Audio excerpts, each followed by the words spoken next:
ఆశ్చర్యకరుడు, ఆలోచనకర్త, బలవంతుడైనటువంటి ప్రభువు, నిత్యుడగు తండ్రి, సమాధానకర్తగా ఉంటూ సమస్తము కూడా తండ్రితో కూడా సమాధానపడుటకు ఈ లోకానికి లోకరక్షకుడిగా ఆయన యొక్క ప్రాణాత్మ బలియాగము ద్వారా రక్తము చిందించటం ద్వారా మనమంతా కూడా తండ్రితో సమాధానం పరచబడి ఆయన ఎదుట మనము పరిశుద్ధులుగా నిలబడటానికి మరి మన కొరకు త్యాగం చేయబడినటువంటి యేసుక్రీస్తు యొక్క పరిశుద్ధమైనటువంటి నామములో ప్రభు తిరిగి మనలందరూ కూడా ఉదయకాలపు కృపావాక్య దానం నడిపించినటువంటి దేవాది దేవునికి స్తుతులు స్తోత్రములు చెల్లిస్తూ ఉన్నాను. ఇళ్ళవేళలా దేవునికి మహిమ ఘనత ప్రభావములు యుగ యుగములు కలుగునుగాక.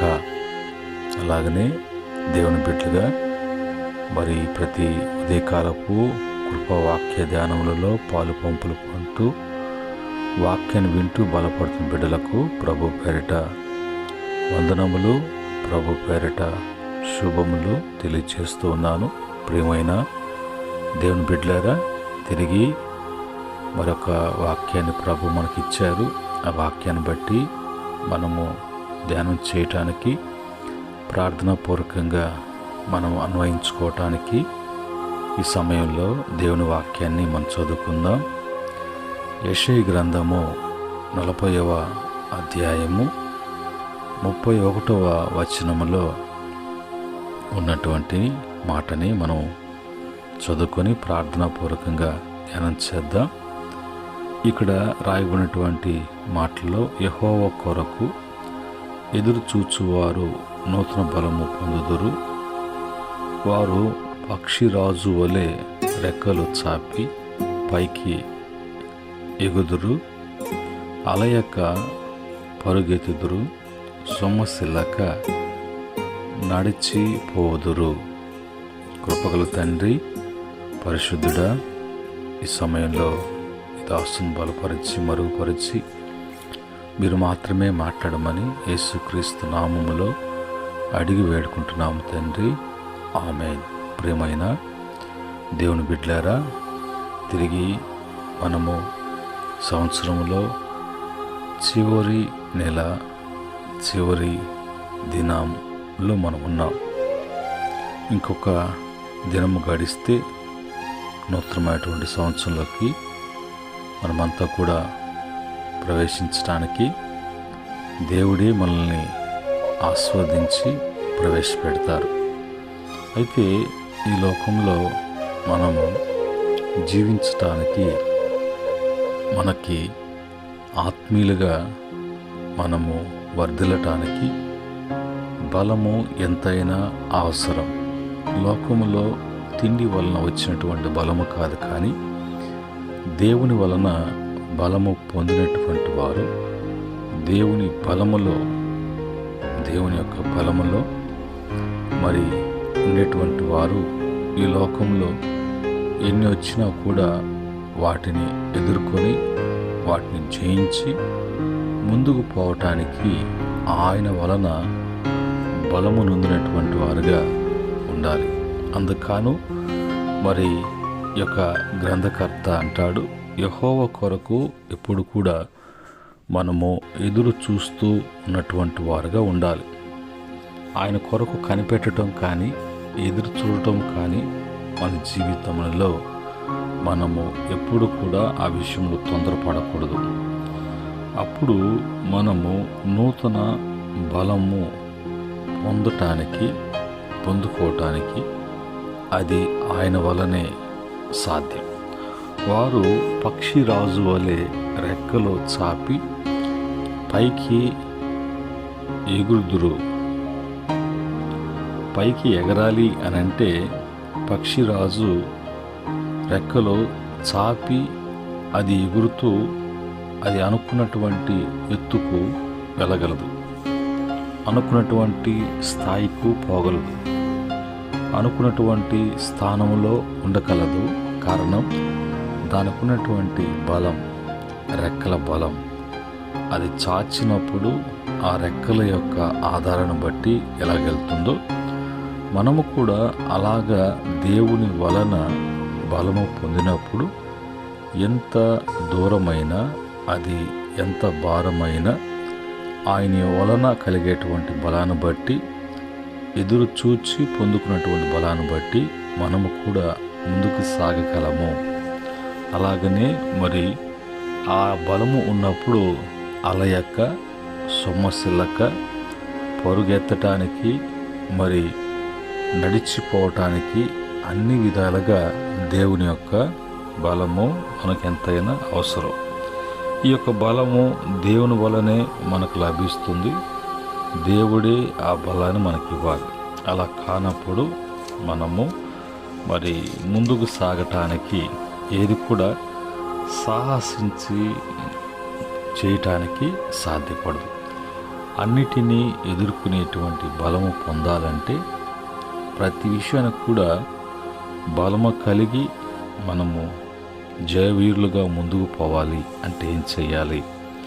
అందుకు బైబిల్ చెప్పేటువంటి మాట, మొదటి దినవృత్తాంత గ్రంథాలు 16వ అధ్యాయము 27వ వచనములో ఆయన యొద్ద ఉండాలి, అనగా ఆయనకు దగ్గరగా జీవించాలి. ఆయనకు దూరంగా ఉండకూడదు, ఆయనకు వేరుగా మనము ఏది కూడా చేయకూడదు. అప్పుడు ఆయన బలాన్ని బట్టి, శక్తిని బట్టి మనం ప్రతిదీ కూడా ఎదుర్కొని ముందుకు సాగగలం. రెండవదిగా మొదటి దినవృత్తాంత గ్రంథాలు 22వ అధ్యాయం 13వ వచనములో ఆయన కట్టడలను జాగ్రత్తగా అనుసరించాలి. ఏదైతే ఆయన మనకు కట్టడ అనేది ఇచ్చాడో దాని ప్రకారముగా మనము నడుచుకోవాలి. అలాగనే మూడవదిగా 105వ కీర్తన 24వ చరణములో ఆయన ప్రజలుగా, ఆయన ప్రజగా మనం ఈ లోకములో జీవించాలి. మనుషుల కొరకు, లోకము కొరకు, దుష్టుని కొరకు కాకుండా దేవుని కొరకే మనం జీవించేటువంటి వారంగా ఉండాలి. నాలుగవదిగా యెషయా గ్రంథము 12వ అధ్యాయము 2వ వచనము 30వ వచనంలో చూసినప్పుడు భయపడక ఆయనను నమ్ముకొని జీవించాలి. మన జీవితము ఆయన మీద నమ్మకముతో, విశ్వాసముతో జీవించేటువంటి వారంగా మనం ఉండాలి. ఐదవదిగా రోమపత్రిక 4:21 4వ అధ్యాయం 21వ వచనములో ఆయన మీద పూర్తి విశ్వాసము మనకు ఉండాలి. ఇలాగా 5 అనుభవాలు నీవు మరి బలము కలిగి ప్రతి పోరాటానికి నిలబడి సాహసించి ముందుకు పోవటానికి ఈ యొక్క 5 అనుభవాలు మనము కలిగి ఉన్నటువంటి వారంగా ఉండాలి.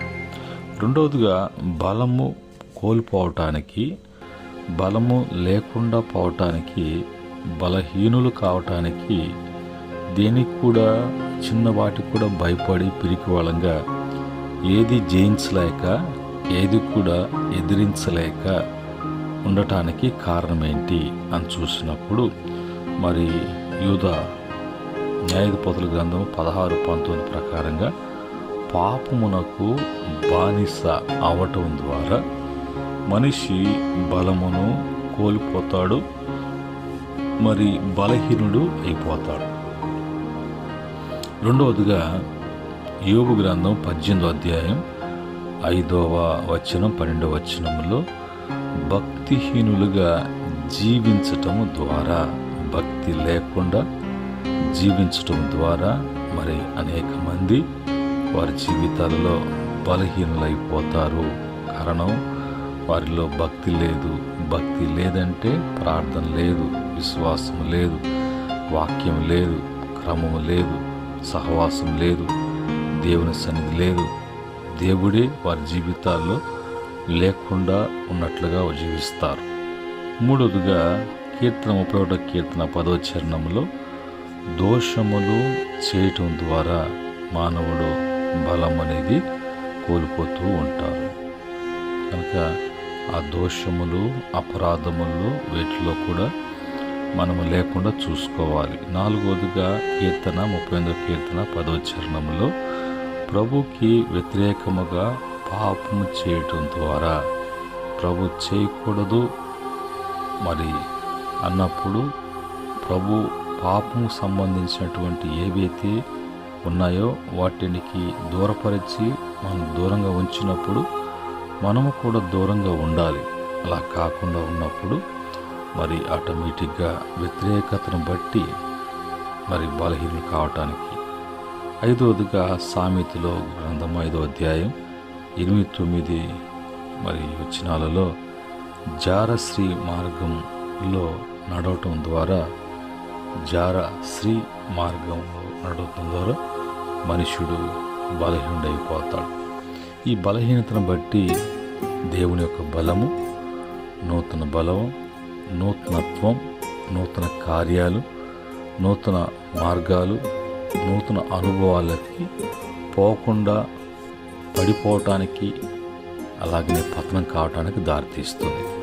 కనుక ఉదయకాలం మందు అలా కాకుండా ఆయన కొరకు ఎదురు చూసేటువంటి వారుగా, ఆయన వలన బలము పొందుకునేటువంటి వారముగా, ఆయనలో మనము అన్ని విషయాలలో బలపడటానికి, ఎదగటానికి, ఆ విధంగా ప్రభు యొక్క నడిపింపును బట్టి ముందుకు పోవటానికి ప్రభు యొక్క సహాయము ప్రతి బిడ్డకు కూడా, ప్రభు యొక్క బలము ప్రతి బిడ్డకు కూడా ఆ విధంగా బలపరచబడి నడిపించబడేటువంటి అనుభవం ప్రభు ప్రతి బిడ్డకు కూడా అనుగ్రహించును గాక. ఆమేన్. ప్రేమగల తండ్రి, పరిశుద్ధుడా మీకు వందనాలు. పరిశుద్ధ నామములో తిరిగి నైనా మరి మరొక దినములో ఈ క్రొత్త సంవత్సరంలోకి మేము ప్రవేశిస్తున్నప్పుడు, క్రొత్త సంవత్సరంలో మీ వాగ్దానం బట్టి మేము జీవించటానికి మాకు అవసరమైనటువంటిది ఏమిటి అంటే మీ బలము మాకు అవసరము తండ్రి.